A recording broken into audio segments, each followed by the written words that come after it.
Bienvenue sur les news de Samir. Aujourd'hui, on va écouter ensemble le vice-président de la Douma russe s'exprimer, Piotr Tolstoï. C'est juste magnifique toujours quand il s'exprime, hein. On a pu le voir à l'époque dans les médias français à maintes et maintes reprises et c'était juste une masterclass. Non pas que ça soit lui qui soit bon, bien qu'il soit très bon, attention, hein, il est très bon, mais ça surprend les Français quand ils entendent des hommes politiques ou des diplomates russes, chinois, algériens, euh, américains, plus pas vraiment. Bon, Trump, il apporte, il essaye d'apporter quelque chose, etc. Je ne parle pas de positionnement politique ou de choses. C'est des hommes qui ont des valeurs, qui ont une volonté de protéger leur État, hein. D'une manière ou d'une autre, ils ont une volonté de protéger leur État, de ne pas penser aux autres en premier lieu. Et ils s'expriment et ils donnent une parole, hein, c'est comme ça. Sauf que la politique française, ce qui la détermine, c'est justement la soumission. C'est pour ça qu'on peut avoir des gens comme Manuel Valls qui sont pro-palestiniens en début de carrière, en politique, ensuite deviennent sionistes. Et en fait, ce que je veux dire par là, c'est que ça n'a pas il n'y a pas d'ossature. Alors que ces gens-là ne comprennent pas les politiques français européens, parce qu'ils se disent en fait ce sont des vulgaires menteurs. Et c'est pour ça que ça fait plaisir, vous savez, dans un monde de vicieux, de menteurs, de voir un homme qui se tient bon et qui dit la vérité. Donc voilà, donc on va écouter un petit peu ses propos et je réagirai au fur et à mesure. Alors je vous mets pas toute la conférence parce qu'elle est suffisamment longue, mais juste les éléments essentiels, un petit best-of si vous préférez. Je vous invite à vous abonner et soutenir la chaîne, bien évidemment. La première partie de l'interview de Piotr Tolstoï, c'est assez sommaire, il se présente et il explique qu'effectivement les relations ne seront jamais comme les autres. Il parle un petit peu de ce qui se passe en Europe où on déterre des soldats communistes de l'URSS qui ont libéré l'Europe des nazes, hein. Bien évidemment, il y a des corps qui sont enterrés, etc. Et là, parce qu'il y a des tensions avec la Russie, ils déterrent les corps et les jettent dans des fosses.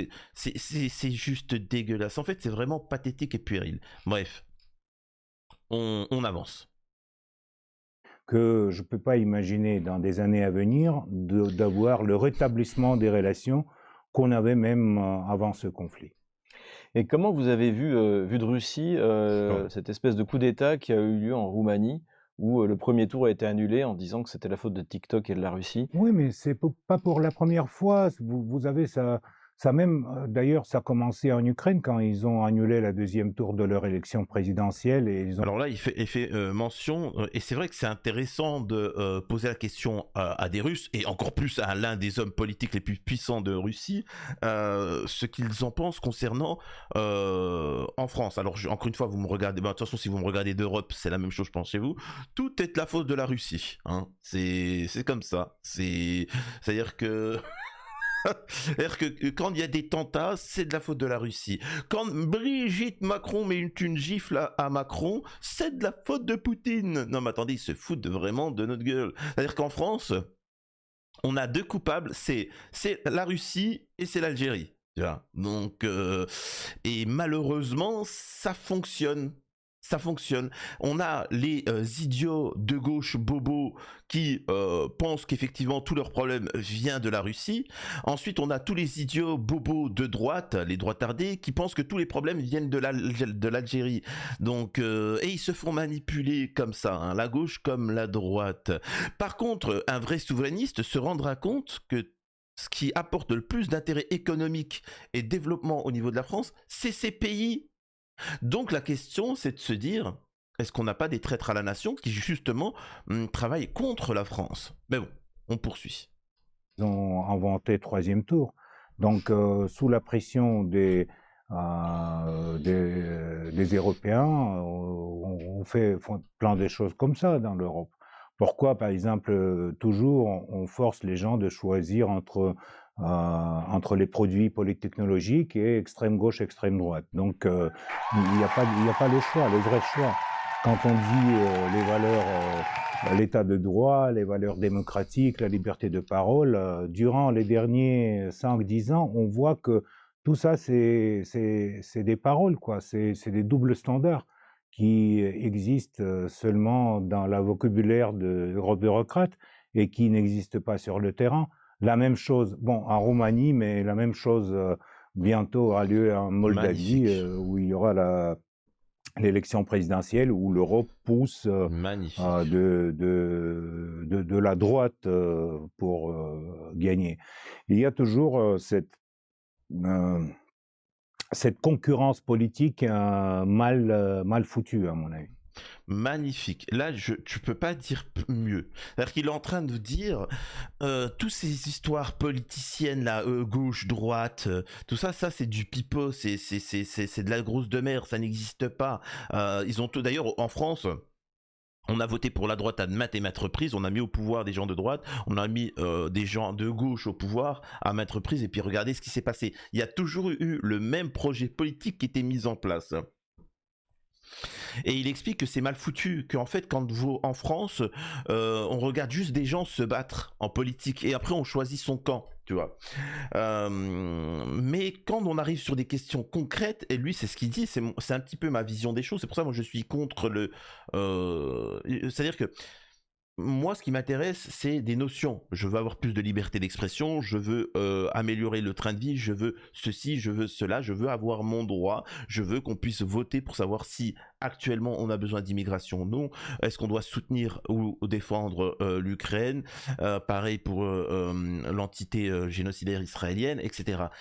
Non. Non, c'est pas ça. Non, ça par contre, tu te tais, tu vois. Ça, tu circules, tu vois. Et c'est ça qui est intéressant. Il y a peu de gens qui sont réellement souverainistes. Tu vois. C'est ça qui est intéressant avec les propos de Piotr Tolstoï. On continue. Alors là, très rapidement, parce que ça a une importance pour nous en France comme dans chaque pays, la question posée, c'est... les Européens, ils ont posé des sanctions aux Russes. Ce sont des idiots. C'est ce qu'a dit Vladimir Poutine. Est-ce que vous pensez la même chose que ce qu'a dit Poutine? Dès le début, je disais que les sanctions contre la Russie, pour les Européens, ça leur fera du mal. Pas parce que la Russie veut venger. On est aujourd'hui, l'Europe a établi 25 800 sanctions. D'ailleurs, illégales, parce que les sanctions doivent être validées par le Conseil de sécurité. Dans le droit international doivent être validées par le Conseil de sécurité. Mais bon, ok, nous sommes sous les sanctions. Ils pensent que notre économie est déchirée, comme a dit Obama, en petits morceaux, mais finalement ça fonctionne et on a la hausse de l'économie. Par contre, l'Union européenne a une baisse.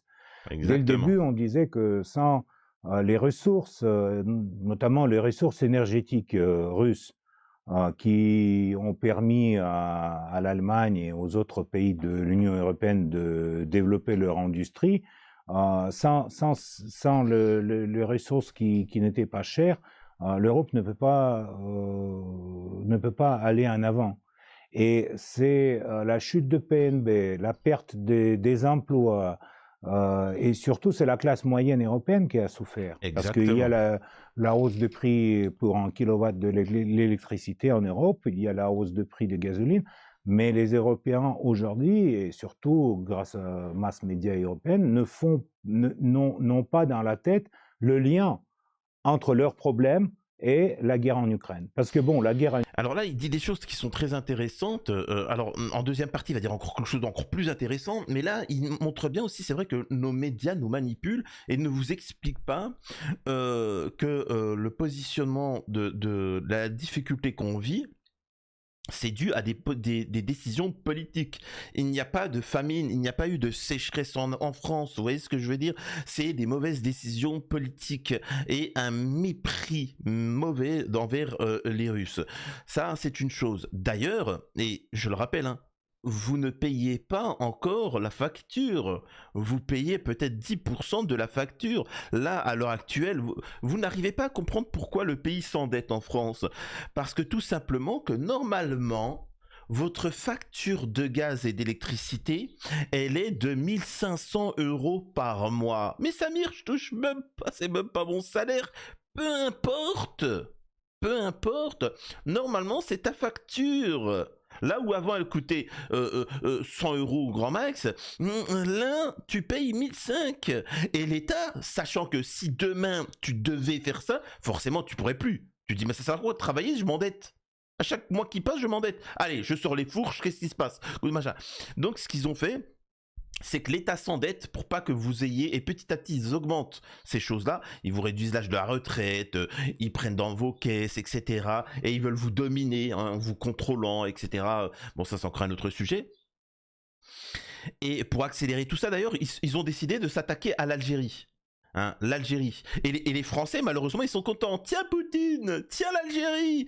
Et le problème, c'est qu'ils ne voient pas qu'ils sont en train de s'endetter. Ils sont en train de ruiner la France.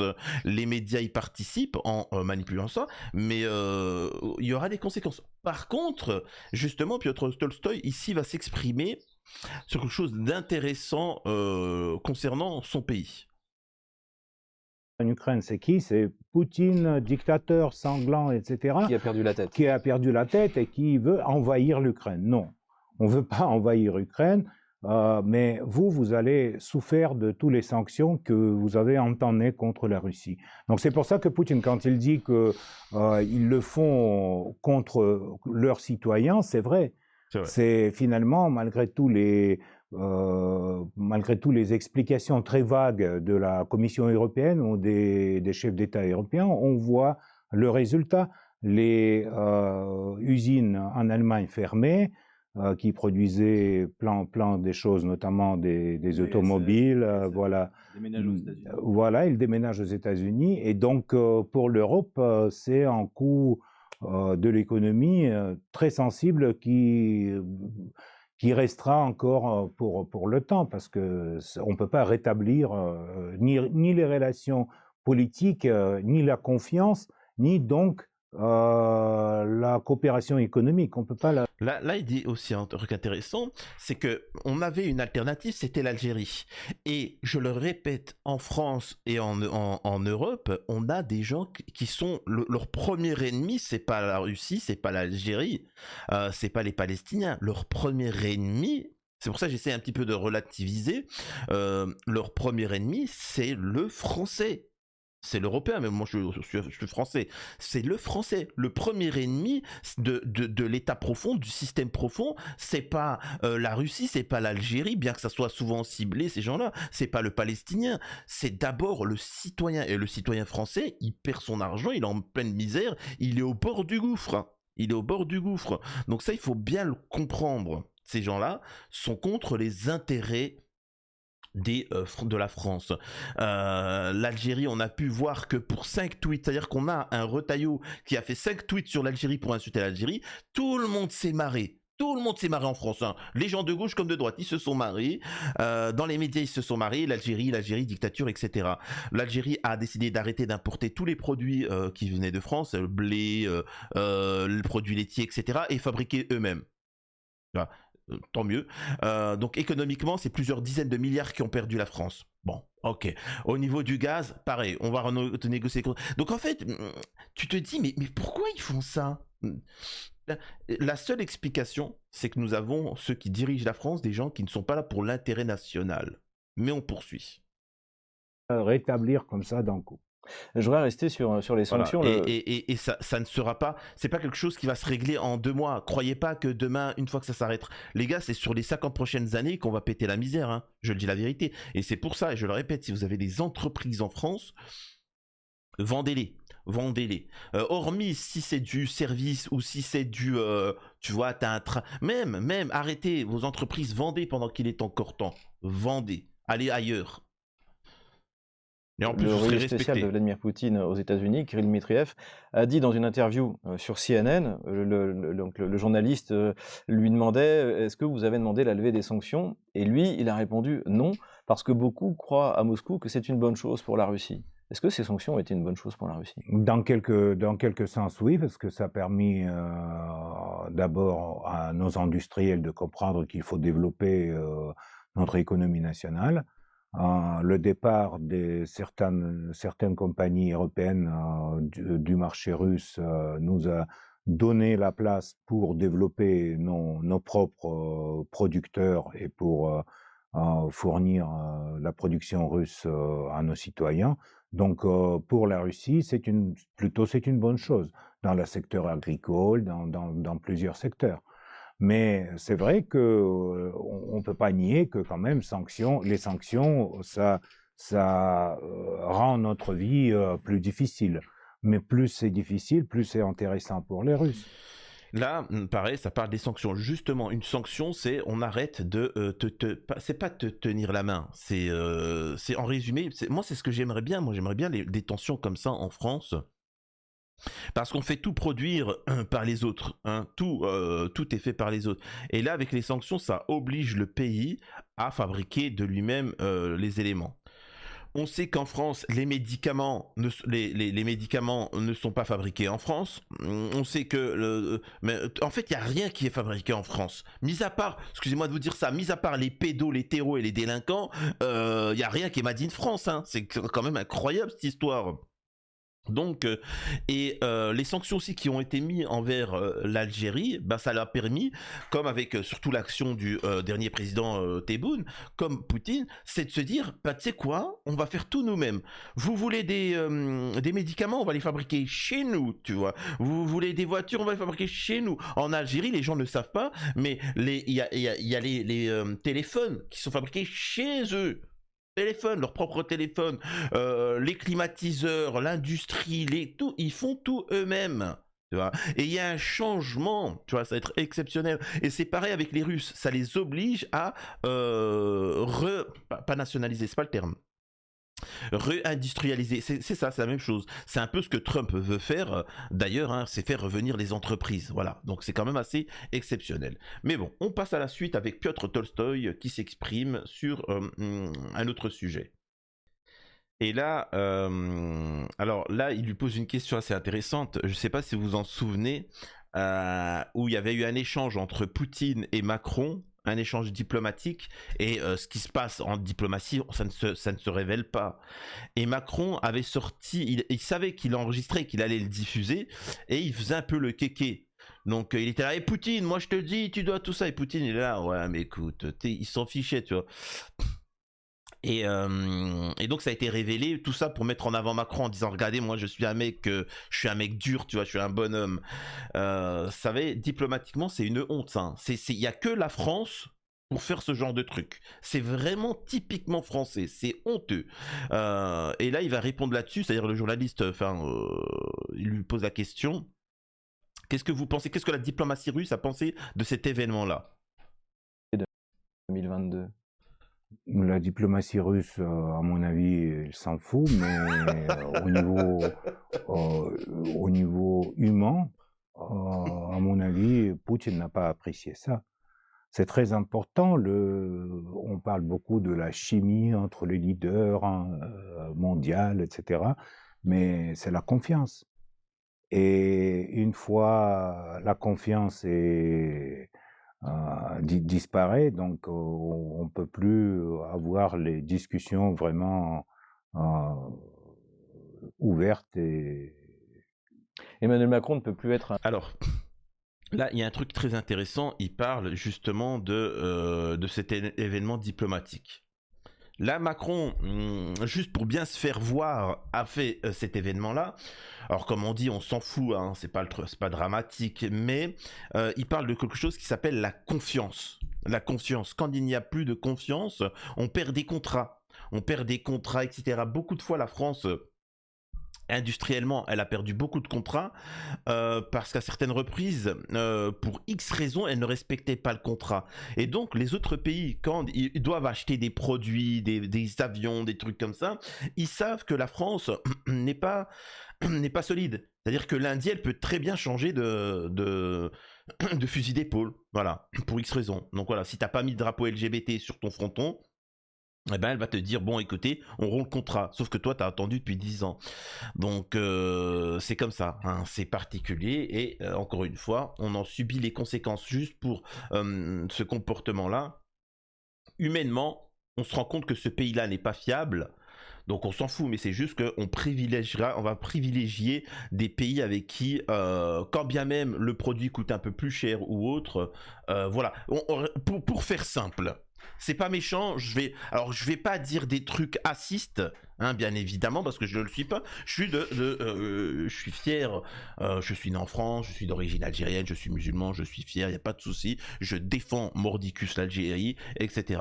Mais on est bien d'accord, quand vous achetez un produit sur le Bon Coin, si vous savez en fonction du nom, quand vous essayez d'acheter une voiture ou quoi que ce soit, et que la personne a une certaine origine, vous savez que vous allez avoir que des problèmes, hein.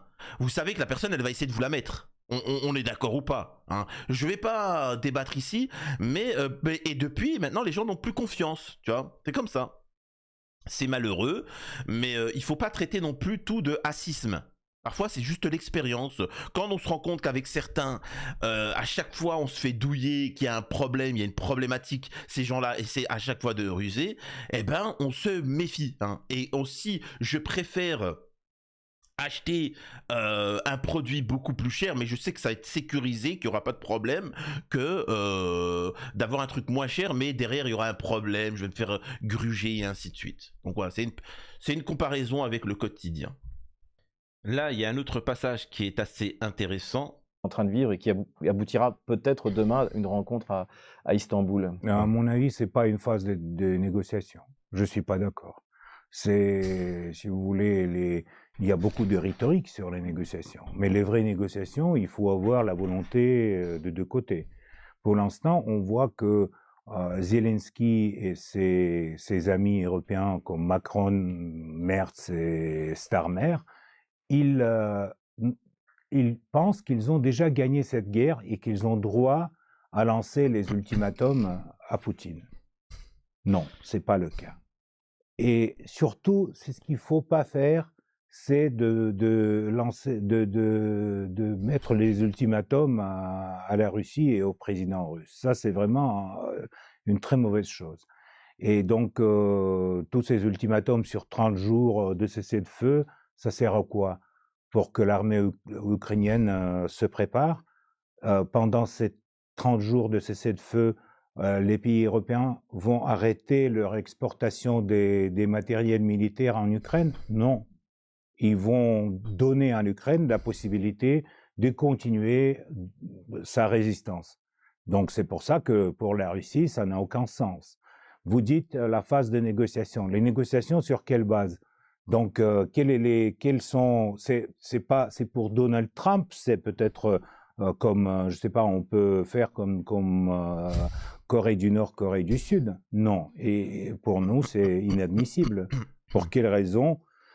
Les gens, ils ont péri sur le front. Il y a plein de blessés, des familles, des soldats et des officiers qui aujourd'hui font leur service. Donc vous croyez qu'ils vont avaler l'histoire de geler le front tel qu'il est aujourd'hui? Non. À mon avis, on va continuer jusqu'à ce que le régime actuel ne reconnaît qu'il a tort, qu'il a perdu la guerre. Et là, en fait, ce qui m'intéresse, c'est que là, on a la vision quand même du vice-président de la Douma, hein, qui vous dit que toutes ces histoires de cessez-le-feu, de machin, tout ça, c'est complètement bidon, ça n'a strictement aucun sens. Dans la configuration actuelle, faire un pause, stop, ça va servir juste à l'Ukraine de souffler et de se réarmer et d'aider l'Europe à intervenir un peu plus. Donc c'est pour ça qu'il n'y aura pas de cessez-le-feu, ça ira jusqu'au bout. Tout le reste n'est que du pipeau, hein. Faut bien que vous le compreniez, ce n'est que du pipeau. Ça ne s'arrêtera pas maintenant. Ça va être la victoire de l'un ou de l'autre. L'inconvénient, c'est que pour la Russie, c'est que il y a des populations russes en territoire ukrainien et c'est pour ça qu'ils vont tranquillement gagner du terrain, hein, gentiment.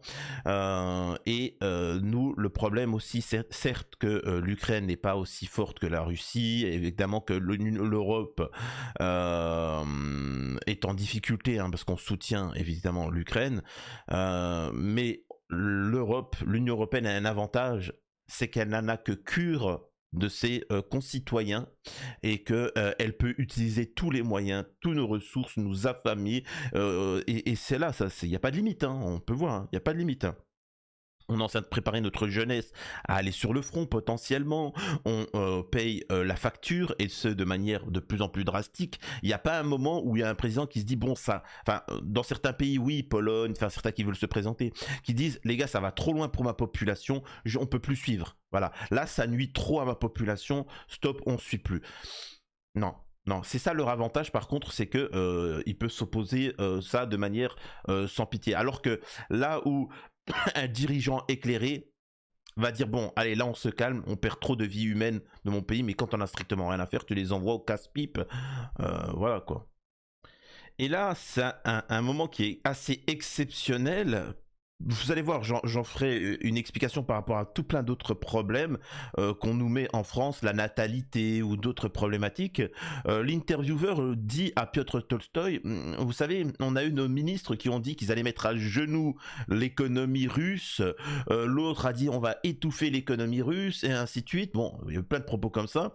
D'ailleurs, c'est comme avec le Retailleau et l'Algérie, on va faire un bras de fer avec l'Algérie, on va étouffer l'Algérie, on va faire ci, machin, etc. On se rend compte que c'est la France qui a dégusté.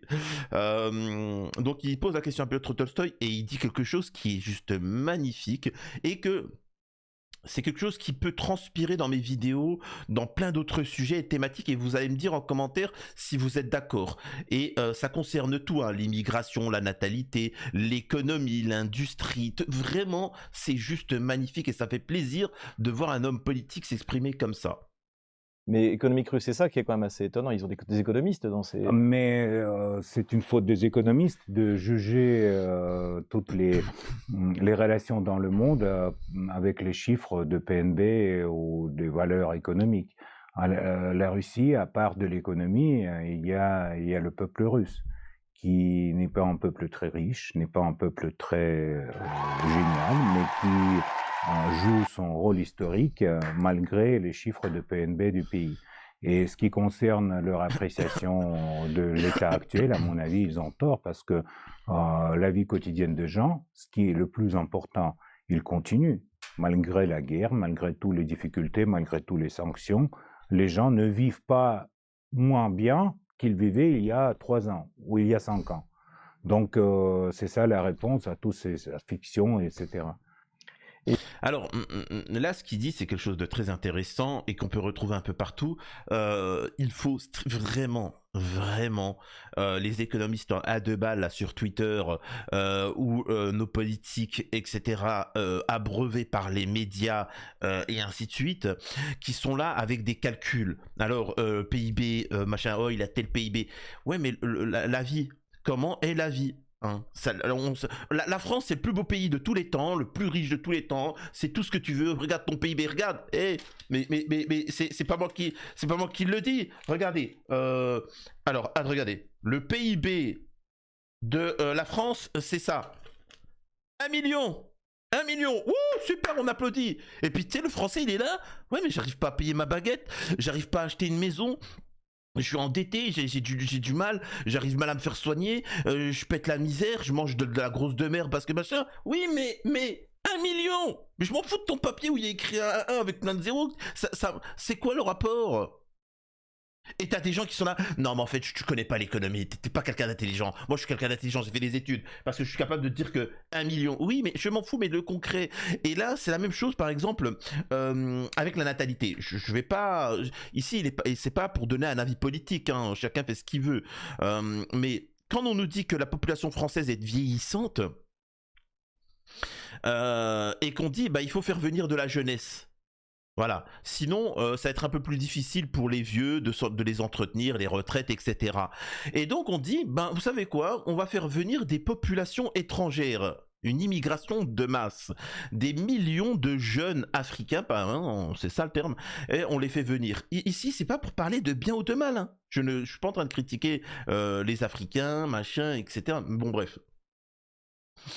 Et on les fait venir pour rajeunir la population. Et t'as certains Français qui ne sont pas forcément racistes, qui te disent j'en ai strictement rien à battre que la population décroît, la population française décroît, elle peut faire 30 millions d'habitants, ensuite 45, ensuite 10, ensuite 120. L'important c'est qu'on garde des valeurs, vous voyez ce que je veux dire? Vous comprenez? C'est comme ça. Donc il y a une valeur, il y a un peuple, il y a une histoire. C'est pas forcément toute qu'une question d'argent ou de richesse. C'est comme ça. Et c'est ce qu'il dit à propos de la Russie. Ils peuvent nous sanctionner. On peut même si c'est pas le cas, on peut devenir pauvre. C'est pas grave. L'important c'est qu'on est russe et qu'on soutient la Russie et qu'on voilà. Donc c'est quand même intéressant parce que ça parle de valeurs. Ça parle de valeurs et d'humanisme. Donc, et ça, on peut le retrouver malheureusement, cette problématique, partout en France, dans plein de domaines où on oublie on oublie le concret, on oublie la base. C'est-à-dire que tu travailles pour vivre, hein, tu peux travailler pour vivre, tu vis pas pour travailler. C'est ça la nuance. Au-delà de ça, demain j'ai mon enfant, c'est mon enfant, tu vois, je m'en occupe d'abord prioritairement. Voilà, j'en ai strictement rien à faire que demain tu me dis hey, Samir, j'ai un autre enfant, regarde, j'ai un enfant, il est plus intelligent que ta fille. Ouais, oh, montre-moi, d'accord, ok. Regarde, ta fille, elle a eu 18 en maths, et lui, il a que des 20 en maths. Ok, bah tu sais quoi, j'abandonne ma fille, et puis je le recueille. Ça veut dire quoi? Ça n'a pas de sens. Ton enfant, c'est ton amour, peu importe ce qu'il fait, hein, etc. Dans la limite légale bien évidemment, et c'est tout. Et c'est ça que certains pensent qu'ils sont d'extrême droite ou assistent, alors que non, ils sont souverainistes.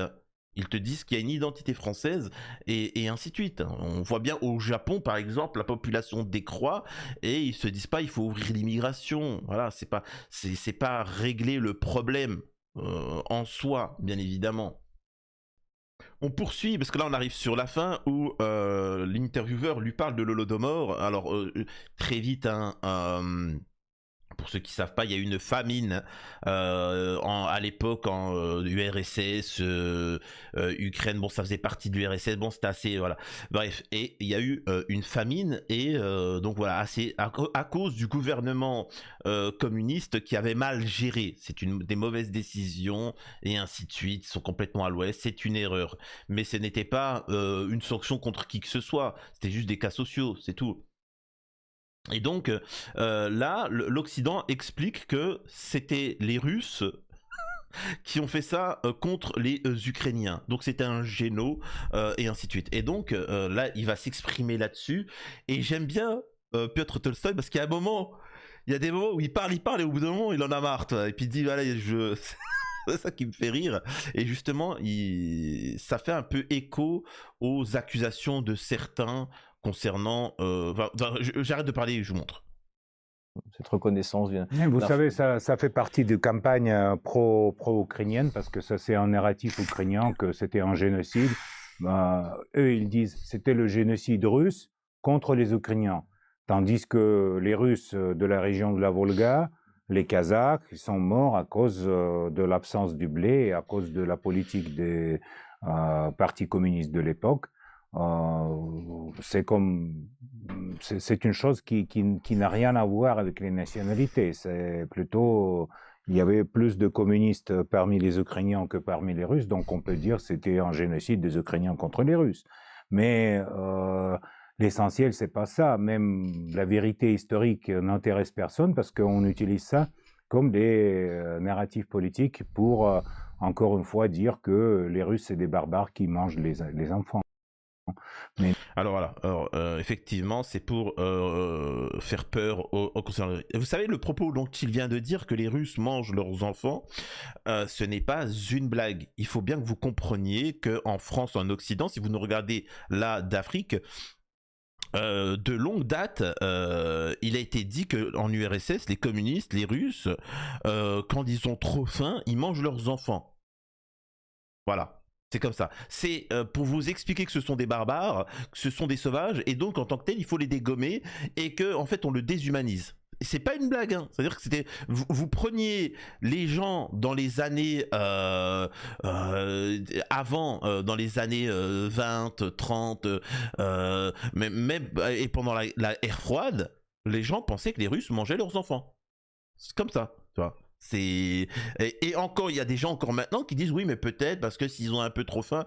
Oui, d'accord, d'accord. J'ai une question. Toi, quand t'as faim, tu manges ton enfant? Ben non. Ben alors pourquoi ils le feraient? Mais c'est comme ça. Parce que c'est des barbares. C'est une volonté. Donc cette phrase-là n'est pas anodine, hein.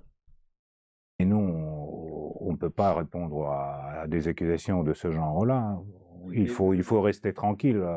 On peut pas à chaque fois dire on va vous prouver qu'on mange pas les enfants. À la fin, on dit oui, on mange les enfants, ok. Bon, taisez-vous, mais on mange des enfants. Et on pourrait avoir une réponse au niveau de la Douma, par exemple. Là, c'est juste magistral. À force de casser la tête, au bout d'un moment, on dit oui, et alors, tu vas faire quoi? Tu vas faire quoi? C'est ça qui est intéressant. C'est comme en France, par exemple, on fait des anathèmes. Dès que tu as un positionnement X ou Y, on te donne un nom. Oui, tu es anti-sébip, tu es anti-sébip, tu es anti-sébip. Parce que tu es contre les génos, tu es anti-sébip. Parce que ceci, tu es anti-sébip. Parce que tu ne regardes pas Hanouna, tu es anti-sébip. Ben, au bout d'un moment, le français, il va se dire ouais, et alors? C'est comme quand on te dit, par exemple, tu es contre l'immigration de masse. Ah, t'es raciste. Tu es contre le fait que des OQTF puissent bip des femmes et des enfants et qu'en plus ils ressortent libres. Bah si tu dénonces ça, t'es raciste. Bah au bout d'un moment, les gens se disent, bah si tu sais quoi? Ouais, et alors? Si c'est ça être raciste, et alors? Tu vas faire quoi? Vas-y, t'as un problème, tu vois. Et c'est ça qui est intéressant avec Piotr Tolstoï, c'est qu'il parle vrai. Quand il parle, quand il s'exprime, on le reconnaît dans notre quotidien, ce genre de choses. Donc voilà pour l'interview de Piotr Tolstoï, hein, c'est intéressant et ça fait toujours plaisir d'entendre le camp d'en face, même si pour moi ils sont pas en face, hein, mais bon on se comprend, et pas avoir toujours médiatiquement toujours le même point de vue, et ça après on ne comprend pas ce qui se passe, bien évidemment, on vit dans une bulle et on pense que la France est une puissance, etc. Alors que c'est faux, on pète la misère, on est un pays du tiers-monde, hein, faut bien le comprendre, à force que les médias n'ont pas de contradicteurs, on ne se rend pas compte que la France, on est un pays du tiers-monde. Et ce n'est pas critiquer la France de le dire, justement au contraire, c'est pour mieux réagir. Voilà, parce que tant qu'on n'aura pas compris qu'on est devenu un pays du tiers-monde, on n'agira pas en conséquence. On continuera à consommer, à vivre comme si on était un pays développé, et on va continuer à s'engouffrer dans la dette. En tout cas, voilà, j'espère que ça vous a plu. À la prochaine sur les news de Samir.